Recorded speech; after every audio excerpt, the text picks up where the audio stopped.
Filho e do Espírito Santo. Amém.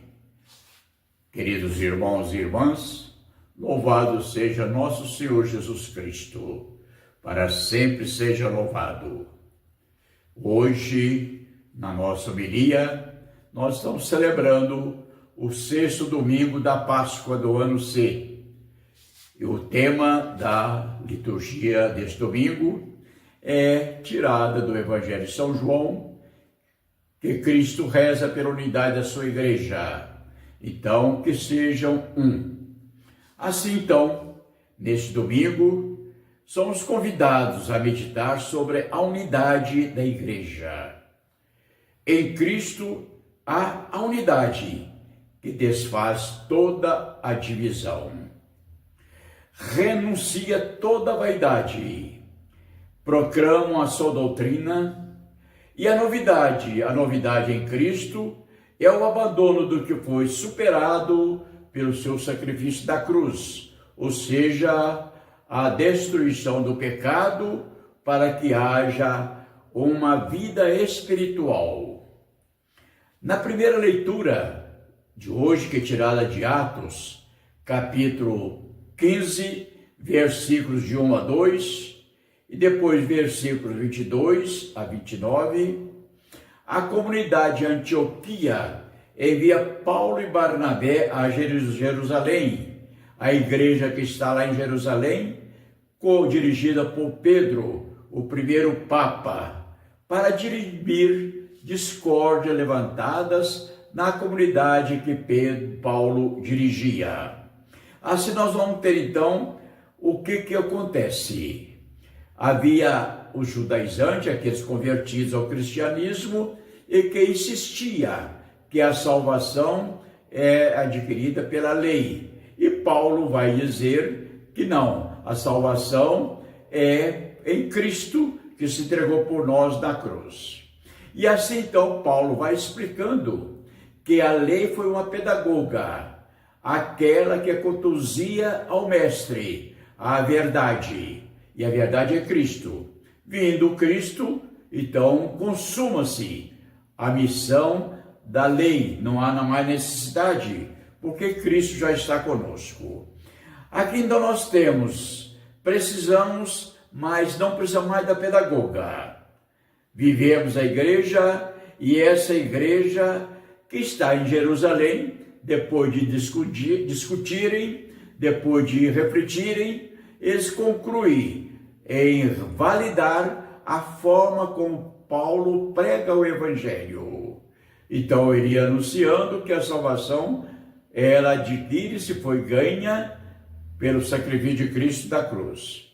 E a comunidade, então, de Jerusalém envia emissários com a carta à comunidade dirigida por Pedro, em Antioquia, informando que a pregação dele está correta. Assim, então, queridos irmãos e irmãs, a nossa igreja, ela tem uma unidade de comunicação. E essa unidade, ela é preservada na figura do Papa. É ele eleito pelo Espírito Santo para continuar a missão de Cristo. Já então agora no Evangelho, vamos passar diretamente para o Evangelho de São João, tirado do capítulo 14, versículos 20 a 26, o Pai reza pela unidade da sua igreja, que todos sejam um, como ele e o Pai são um. Assim nós temos então essa unidade santa, que é a imagem do Deus que é uno, mais três pessoas, ou seja, o Cristo revelou e viveu a unidade dessa igreja que ele mesmo funda, vivendo essa unidade com o Pai. Como ele mesmo vai dizer, o Pai e ele são um. E assim também que os discípulos sejam um e que nós também sejamos um. A perfeição no segmento da igreja está na unidade, pois há uma só doutrina em Cristo, uma doutrina fortalecida no amor. A unidade não está no mundo, a unidade está na igreja. O mundo é divisão, é separação de Deus.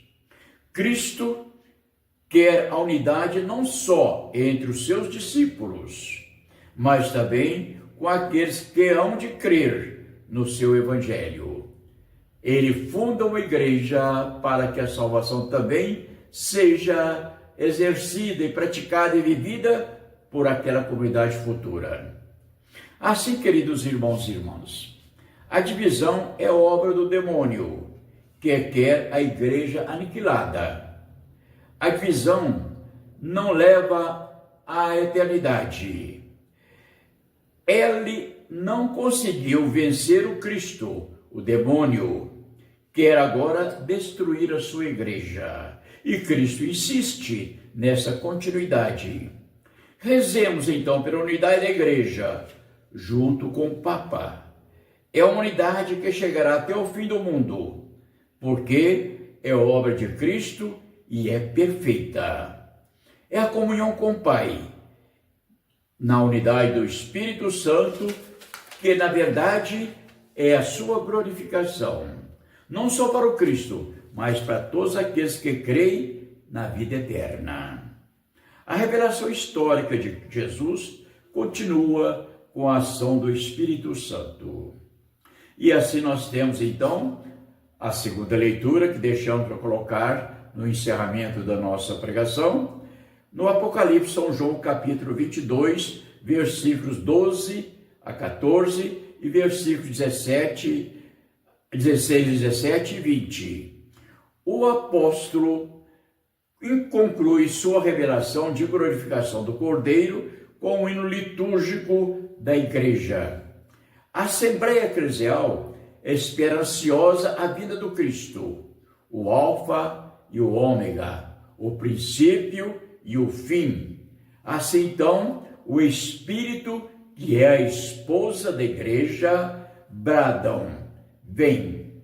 Ou seja, o Espírito, a esposa de Cristo, que é a sua igreja. E aí ele brada, vem. É a água viva, derramada para a purificação de todos. A conclusão da revelação de São João, no seu Apocalipse, nos convida a alegrarmos, apesar de todas as decepções do mundo, todas as tentações, todas as fraquezas, pois temos a esperança, porque ele continua proclamando: sim, venho em breve, ou seja, ele permanece conosco. Queridos irmãos e irmãs, somos discípulos missionários e precisamos testemunhar que Cristo é em sua igreja a sua glória e a igreja é em Cristo a glória da Trindade. Assim, nós somos uma comunidade una. Convido vocês todos a meditar sobre essa unidade. Essa igreja que é sempre perseguida, mas ela é aquela imagem do Cristo, ou seja, o próprio Cristo presente entre nós. Convido a compartilhar com seus amigos, seus grupos, inscrever-se no nosso canal, para que possamos também, junto com vocês, levar esse Cristo a todos. Tenham uma santa semana, ide em paz, e que o Senhor vos acompanhe. Abençoe o Deus Todo-Poderoso, Pai, Filho e Espírito Santo. Amém.